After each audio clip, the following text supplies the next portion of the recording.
Week 6, Part 3.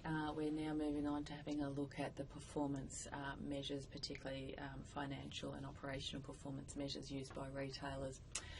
So typically the ones that you would have heard before are sales and profit, and we also have a look, however, particularly on different areas, things such as stock turn, if we're relating to merchandise, gross margin, return on investment, so we're going to go into them in a little bit more detail.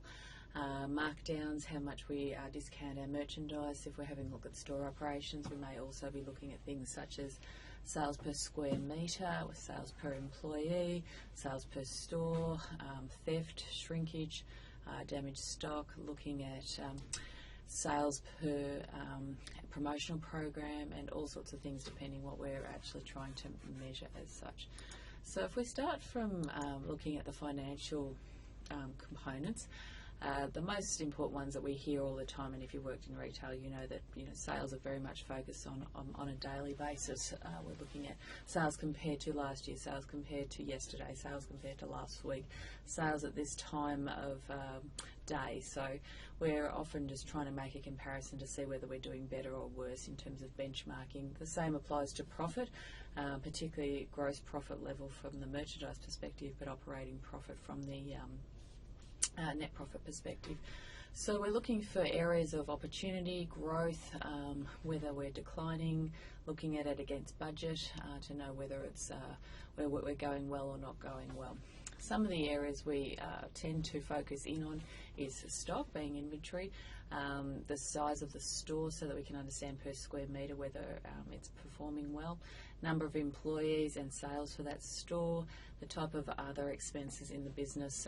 If we've got a head office, then we're looking at how that's getting covered by the sales at its store level, and of course advertising. We want to know if there's a return for the promotional money that we're spending, and other costs such as refurbishing stores, electricity, phone, all of the other expenses in a profit and loss statement. So on the topic of profit and loss statement, if you haven't done accounting before, this is typically the layout of a profit and loss statement, where we start off with sales, cost of goods sold, so this is the cost price value of our product, of stock, and then understanding what level of gross profit we're basically making between the difference of sell price and cost price. And then having a look at our other expenses to see whether there's any areas that we can improve on. Typically in retail, one of the areas that gets cut substantially all the time is wages, because that represents a fairly big operating expense for the business. So often staff hours are cut, or overtime's cut, or a number of staff cut on the roster to try and bring down those operating expenses. Because a lot of the other expenses, such as rent, is pre-negotiated and fairly fixed in terms of we can't make any great changes. Advertising is another area that tends to get slashed when sales aren't performing particularly well. Then if we move on to the balance sheet as such, we're focusing in on what the stores own as assets. Now for a retailer, we don't tend to own our buildings, but we do definitely own our stock. So for, as you can see here, inventory, the particularly current asset value is the area that we're trying to focus on, that we're turning into cash as quickly as possible.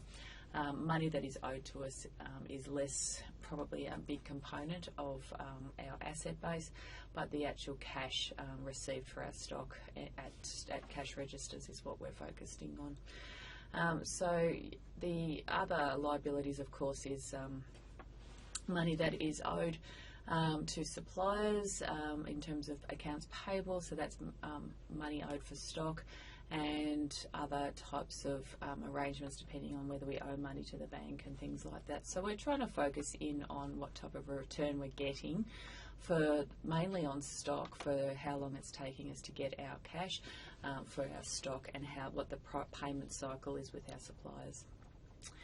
So the budgeting process is linked to this. So this is where we compare what we have achieved in the history, so otherwise known as last year, and then looking at what we think we can do better. So it's always an ongoing performance and continuous improvement process of trying to better our goals around profit and sales and reducing of expenses so that we can improve our shareholder return. So whether this is an owner-operated business or whether there's a silent partner or whether there's actual shareholders as such, we look at what we're trying to achieve, and financially how we're going to measure that. So the benefits of budgeting mainly revolve around understanding where we're performing or not performing, so that we can make some changes if needed. So as I said before, typically staff is one of the areas that gets cut. Making sure that the areas we want to allocate money, so that may be things like renovating a store, technology, and maybe promotional money, etc., to try and lift sales. So it's a lot more transparent and visible to what's going on. So we set certain standards and benchmarks around what we want to achieve, and then it's a lot more structured and easy for everybody to understand how things are actually going. So we tend to compare planned versus actual. So when we receive, when we've got our sales for the day, we'll say, oh, we've met budget, or we haven't met budget, or we're better than last year, or not as good as last year, particularly in the sales and profit areas. That's quite common retail talk. And then we can also compare ourselves against benchmarks within industry to see again whether we're up or down on sales per square metre, sales per employee. That kind of measure is quite easy to attain. So the process around this is identifying what goals. So we might have a goal around opening 5 new stores, how we're going to achieve the sales results, and the amount of money that we need to spend to open these stores. And then the actual spend and the actual sales, and monitor whether that was against what we actually wanted to achieve. And then if required, we make adjustments based on if we're going well or not going well. Cash flow is different to profit. Cash flow is about literally the dollars going through the cash register, and this is to enable us to be able to pay for other things. So in an inventory situation, we're pretty focused on cash in based on sales at the register, so that we can pay our suppliers for stock and get more stock. So if we can't, if we're not getting much sales and not much cash coming through, then we actually are not able to pay our suppliers, and they often put us on hold so that we can't get any more stock, which affects a lot of businesses, and probably one of the key reasons why businesses go under, because of cash flow issues. So this is an example of what cash flow may look like.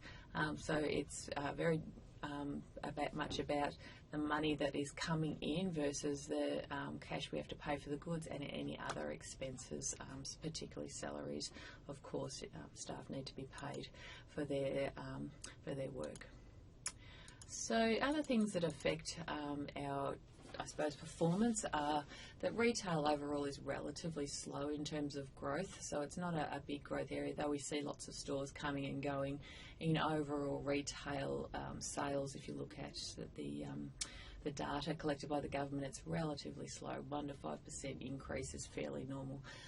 Where the money comes from, so whether it's coming from the bank or whether it's coming from private investors, we're seeing a lot of private investment in equity firms funding retailers, changes with mergers of retailers being bought out or acquired or closed down.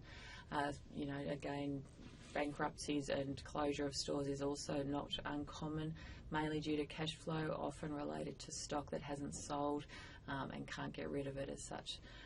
There's been over time, different issues around, I suppose people doing the wrong thing in how they report their sales as well. So moving on from finance, we're going to actually have a look at operations. So this is going to be our next section.